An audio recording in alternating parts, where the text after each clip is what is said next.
حضرت ادریس علیہ السلام۔ حضرت ادریس علیہ السلام کا نسب نامہ اخنوخ یعنی ادریس علیہ السلام بن یرد بن مہلائیل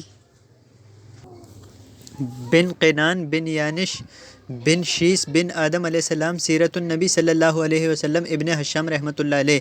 حضرت ادریس علیہ السلام کا اصل نام اخنوخ تھا۔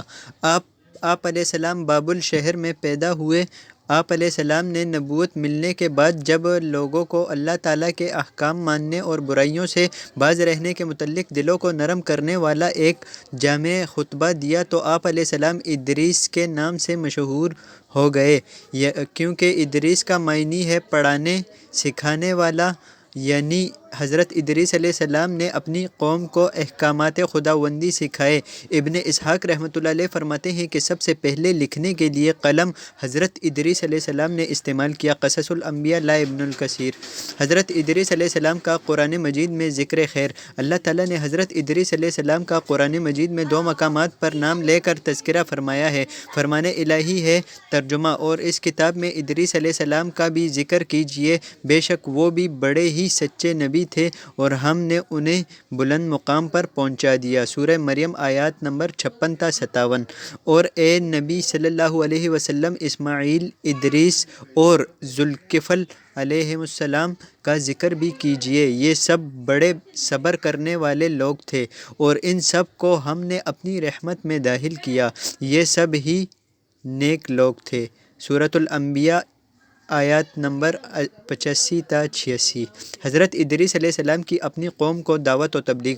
حضرت ادریس علیہ السلام کو اللہ تعالیٰ نے حضرت آدم علیہ السلام اور حضرت شیس علیہ السلام کے بعد منصب نبوت پر فائز فرمایا۔ اللہ تعالیٰ نے آپ علیہ السلام کو بہت اونچا مقام عطا فرمایا اور اپنے مقرب ترین بندوں میں شامل فرمایا۔ آپ علیہ السلام نے بابل شہر میں اپنی قوم کو اللہ تعالیٰ کی وحدانیت پر ایمان لانے، پاک و صاف رہنے، اللہ تعالیٰ کی عبادت کرنے، معاملات میں عدل و انصاف کو اپنانے، ہر ماہ 3 روزے رکھنے، زکوٰۃ ادا کرنے، نشہ آور اشیاء سے پرہیز کرنے اور اللہ تعالیٰ کی دین کی سربلندی کے لیے جہاد کرنے کی تعلیم دی۔ لیکن قوم کے اکثر لوگوں نے ماننے سے انکار کر دیا۔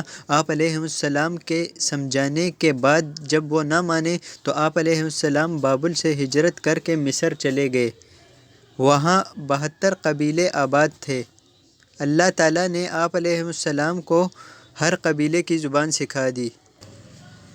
آپ علیہ السلام ہر قبیلے کو اسی کی زبان میں تبلیغ فرماتے تھے، جس کی وجہ سے بہت سے لوگ دائرہ اسلام میں داخل ہو گئے۔ حضرت ادریس علیہ السلام کو اللہ تعالیٰ نے علم نجوم اور علم حکمت بھی سکھا دیے تھے، اسی لیے آپ علیہ السلام کا لقب ہرمس الحامسہ بھی ہے۔ ہرمس علم نجوم میں مہارت رکھنے والوں کو کہتے ہیں۔ حضرت ادریس علیہ السلام اپنے زمانے کے بہت بڑے عابد تھے۔ آپ علیہ السلام درزی کا کام کیا کرتے تھے اور سوئی کے ہر ٹانکے پر سبحان اللہ سبحان اللہ پڑھا کرتے تھے۔ تفسیر ابن کثیر سورہ مریم آیات نمبر 56 تا 57۔ حضرت ادریس علیہ السلام کی معراج کی رات آپ صلی اللہ علیہ وسلم سے ملاقات۔ رسول اکرم صلی اللہ علیہ وسلم معراج کا سفر کرتے ہوئے جب 4تھے آسمان پر پہنچے تو آپ صلی اللہ علیہ وسلم کی ملاقات حضرت ادریس علیہ السلام سے ہوئی۔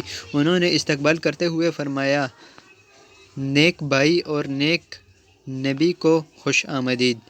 بخاری کی حدیث ہے اور حضرت انس رضی اللہ عنہ نے اس کو روایت کیا ہے۔ تو ناظرین، امید کرتا ہوں آپ کو آج کی ویڈیو بہت پسند آئی ہوگی۔ ناظرین، اگر ویڈیو پسند آئی ہے تو ہمارے چینل کو سبسکرائب کرنا نہ بھولیں، ساتھ موجود گھنٹی کے نشان کو بھی دبا دیں تاکہ ہر نئی آنے والی ویڈیو آپ تک بر وقت پہنچ سکے۔